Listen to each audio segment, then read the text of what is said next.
You can be my new thing.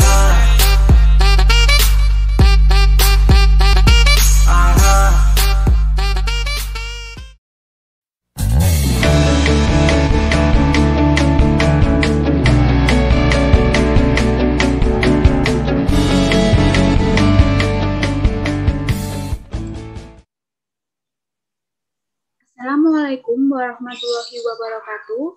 Salam dan bahagia. Perkenalkan, nama saya Erika Kusuma Jati, NIM 2019 008315. Perkenalkan, nama saya Dimas Putra Haja Adiatma, NIM 2019 008314. Salam dan bahagia. Perkenalkan, nama saya Maria Magdalena Kurniawati, NIM 2019 008407. Baik, kami dari kelompok 13 akan menjelaskan materi tentang mengelola sistem global. Masuk ke penjelasan yang pertama, yaitu pengertian sistem informasi internasional. Sistem informasi internasional adalah sistem informasi yang berbasis komputer yang melintasi batas negara, di mana perusahaan multinasional dengan sistem tersebut bisa mengintegrasikan seluruh kegiatan perusahaan. Dalam sistem internasional ini dapat mengembangkan arsitektur sistem informasi internasional yang sesuai dengan strategi internasional. Arsitektur sistem internasional terdiri dari sistem informasi dasar yang diperlukan oleh organisasi untuk mengorganisasikan perdagangan di seluruh dunia dan aktivitas-aktivitas lainnya. Selanjutnya, faktor penggerak bisnis lingkungan global. Faktor penggerak bisnis adalah faktor kekuatan dalam lingkungan yang harus direspon perusahaan karena mempengaruhi arah gerak perusahaan. Dalam penggerak bisnis global dapat dibagi menjadi dua kelompok, yaitu faktor budaya umum dan faktor bisnis khusus. Faktor budaya umum merupakan faktor yang mudah dikenali karena telah menggerakkan internasionalisasi sejak Perang Dunia II. Teknologi informasi, komunikasi, dan transportasi telah menciptakan desa global, di mana komunikasi di seluruh dunia tidak lagi sulit dan tidak lebih mahal daripada komunikasi secara langsung. Biaya untuk memindahkan barang dan jasa ke beberapa lokasi atau dari beberapa lokasi yang terpisah secara geografis telah menurun drastis. Faktor yang kedua yaitu faktor bisnis khusus.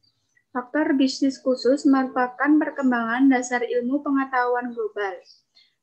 Pada akhir Perang Dunia II, pengetahuan, pendidikan, sains, dan keahlian industri sangat terkonsentrasi di Amerika Utara, Eropa Barat, dan Jepang. Sementara sisanya sering disebut dengan dunia ketiga. Keadaan ini tidak lagi benar karena Amerika, Cina, India, Asia, dan Eropa telah mengembangkan pusat pendidikan industri dan penelitian dengan baik sehingga membuat dasar ilmu pengetahuan semakin tersebar secara luas dan demokratis. Dalam faktor penggerak ini, faktor budaya umum menyebabkan internasionalisasi dalam beberapa faktor globalisasi bisnis yang khusus dan mempengaruhi perindustrian. Perkembangan teknologi komunikasi yang canggih dan kemunculannya budaya dunia menciptakan kondisi untuk pasar global dan konsumen global yang tertarik untuk mengkonsumsi produk-produk yang ada di luar negeri. Selanjutnya yaitu informasi yang dibutuhkan dalam memasuki pasar global. Tabel berikut ini adalah tabel yang merupakan informasi yang dibutuhkan dalam memasuki pasar global. Kategori yang pertama yaitu pasar. Pasar memerlukan informasi berupa permintaan pasar, perilaku konsumen, selera konsumen, dan tanggapan pasar. Dalam kategori yang kedua yaitu persaingan. Dalam persaingan memerlukan informasi berupa strategi serta perencanaan bisnis. Kategori yang ketiga yaitu mata uang asing, yang memerlukan informasi berupa nilai mata uang asing dan tingkat suku bunga. Kategori yang keempat, informasi petunjuk. Informasi petunjuk memerlukan informasi berupa peraturan hukum atau regulasi mengenai pajak pendapatan. Dan kategori yang kelima, informasi sumber daya, yang memerlukan informasi berupa ketersediaan tenaga kerja, upah minimum tenaga kerja. Kategori yang terakhir atau yang keenam yaitu kondisi umum, yang memerlukan informasi berupa peninjauan terhadap kondisi ekonomi. Selanjutnya yaitu tantangan dalam mengembangkan sistem internasional. Dalam mengelola sistem informasi global atau sistem internasional lebih sulit dibanding hanya dalam ruang lingkup lokal. Selain karena cakupan negara yang luas, pengembangan sistem informasi global di suatu negara ini bisa berbeda-beda tantangannya dengan negara lain. Dalam tantangan sistem internasional ini, terdapat dua tantangan, yaitu tantangan bagi bisnis dan tantangan bagi manajemen. Tantangan bagi bisnis dalam mengembangkan sistem global, seperti yang ada di tabel tersebut. Untuk yang pertama, untuk umum, yaitu partikularisme budaya, meliputi regionalisme, nasionalisme, dan perbedaan budaya. Partikularisme budaya adalah penilaian dan tindakan berdasarkan pemikiran yang sempit atau berdasarkan karakteristik pribadi dalam bentuk apapun yang menolak konsep dasar bagi suatu kultur budaya global bersama dan menolak dimasuki pasar domestik oleh barang-barang dari luar negeri. Untuk khusus yang pertama yaitu standar, yang meliputi pertukaran data elektronik atau Electronic Data Interchange atau EDI, email, dan standar telekomunikasi yang berbeda. Untuk umum yang kedua yaitu ekspektasi sosial atau harapan sosial yang meliputi ekspektasi merek dan jam kerja. Untuk khusus yang kedua yaitu reliabilitas atau keandalan yang meliputi jaringan telepon tidak semuanya dapat diandalkan, tidak merata, dan tidak terpercaya. Untuk umum yang ketiga yaitu undang-undang politik, yang meliputi peraturan mengenai data lintas batas dan undang-undang privasi. Untuk khusus yang ketiga yaitu kecepatan, yang meliputi kecepatan transfer data dan lebih lambat dari peraturan komersial Amerika Serikat. Sekian yang dapat saya sampaikan, selanjutnya akan dilanjutkan oleh teman saya.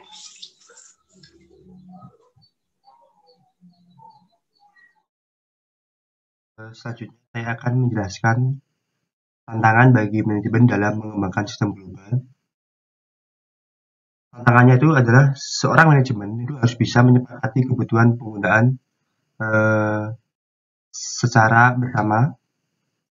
Yang kedua, membawa perubahannya ke dalam proses bisnis. Jadi tantangannya yang kedua adalah seorang manajemen harus bisa mengembangkan sistem global dan membawanya ke dalam proses bisnis agar mendapatkan sebuah keuntungan.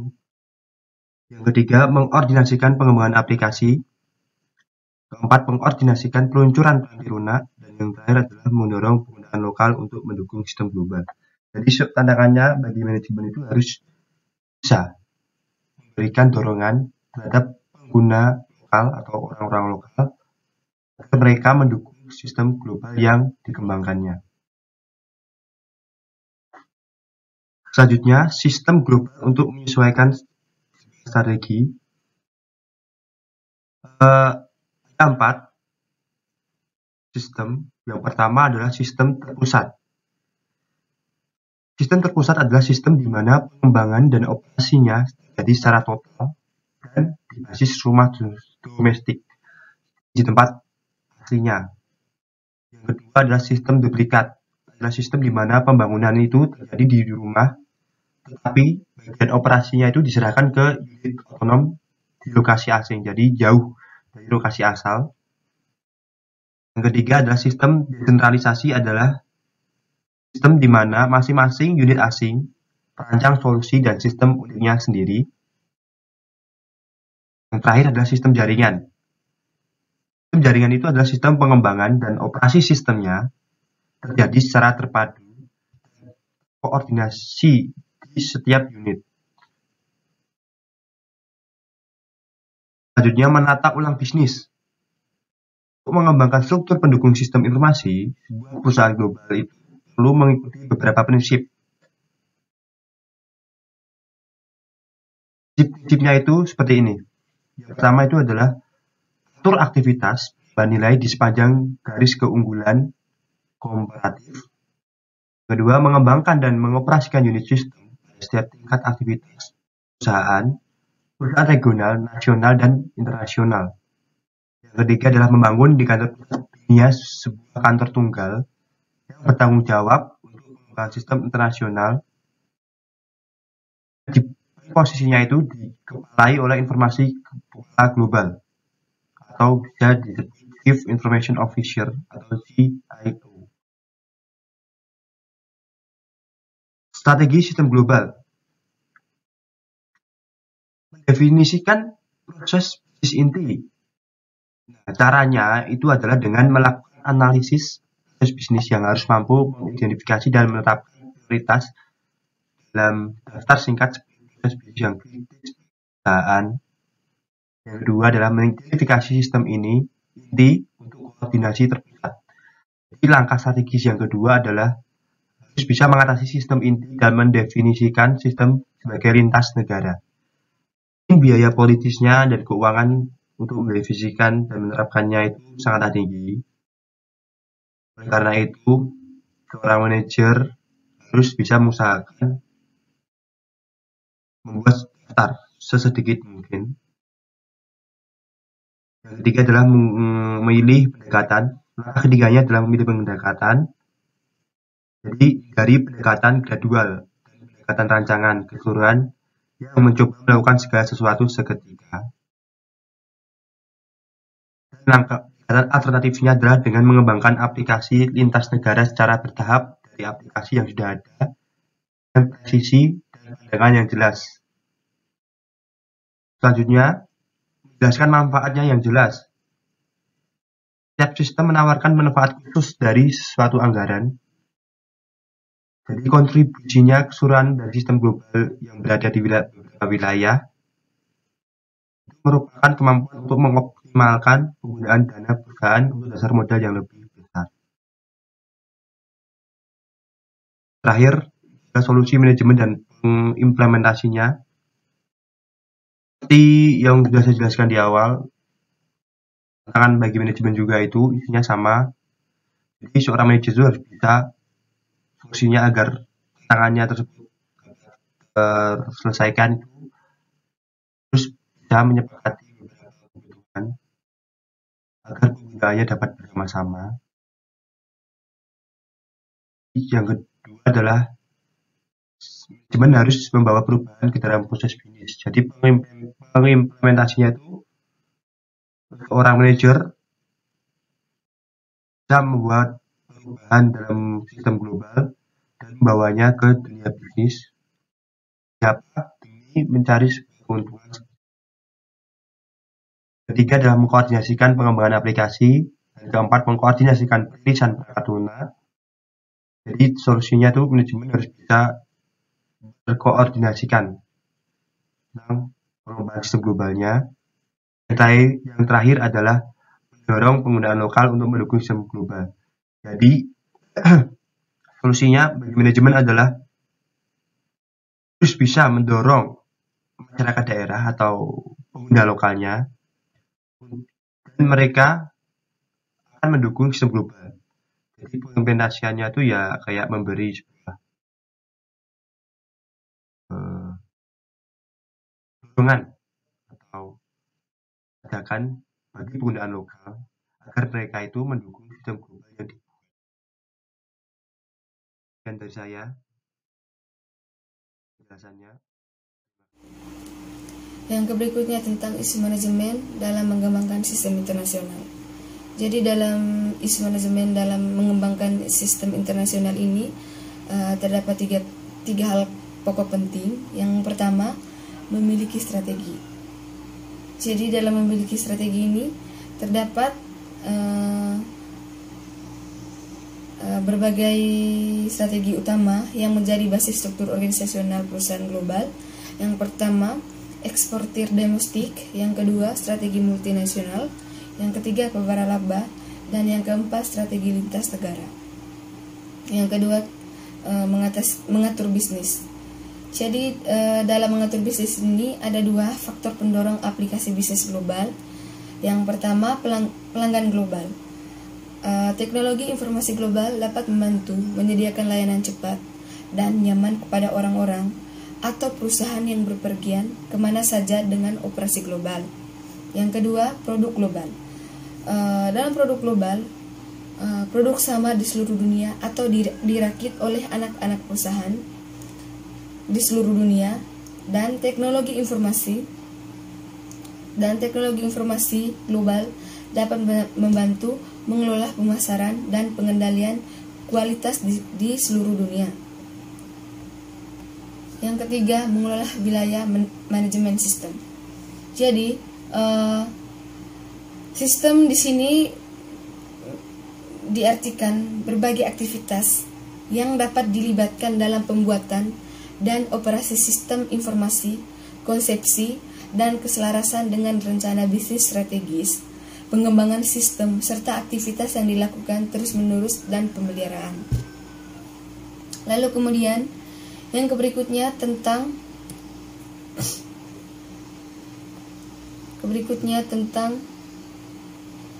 strategi global dan organisasi bisnis. Dalam strategi global dan organisasi bisnis ini terdapat 4 hal penting, yaitu yang pertama adalah strategi eksportir domestik. Dalam strategi eksportir domestik ini dicirikan dengan terpusatnya aktivitas perusahaan di negara asal perusahaan, produksi, keuangan atau akuntansi, penjualan atau pemasaran, sumber daya manusia, dan manajemen strategis diatur untuk mengoptimalkan sumber daya di negara-negara asalnya. Lalu yang kedua tentang strategi multinasional. Dalam strategi multinasional ini memusatkan manajemen keuangan dan pengendalian di luar negara asal sementara melakukan desentralisasi dalam operasi produksi, penjualan, dan pemasaran kepada unit di negara lain. Yang ketiga, pewaralaba.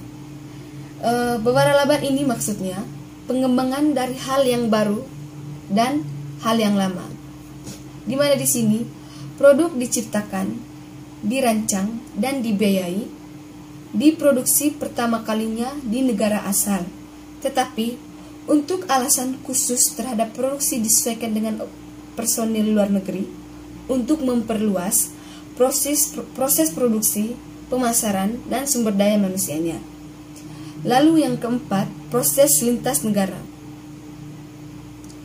Bagi perusahaan yang tidak memiliki negara asal dan benar-benar diatur secara global dan akan menjadi bagian yang besar dari bisnis internasional di masa yang akan datang. Jadi, dalam strategi ini, hampir semua aktivitas yang dapat memberikan nilai tambah diatur dari perspektif global tanpa memandang batas-batas nasional, mengoptimalkan sumber dari pasokan atau permintaan dan manapun keduanya muncul, dan memanfaatkan kesempatan dari keunggulan kompetitif lokal. Lalu yang berikutnya tentang isu utama sistem global. Jadi dalam isu utama sistem global ini terdapat 3 bagian utama. Yang pertama, komputasi platform dan integrasi sistem.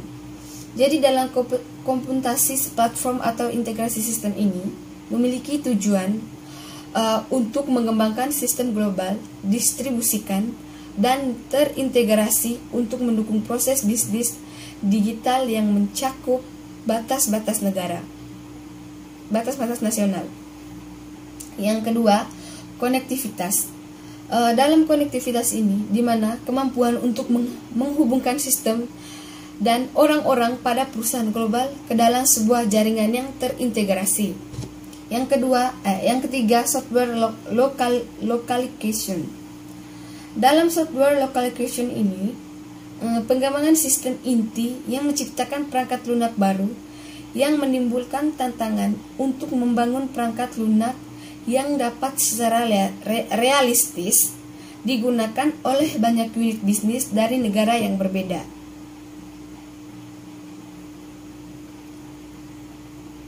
Yang berikutnya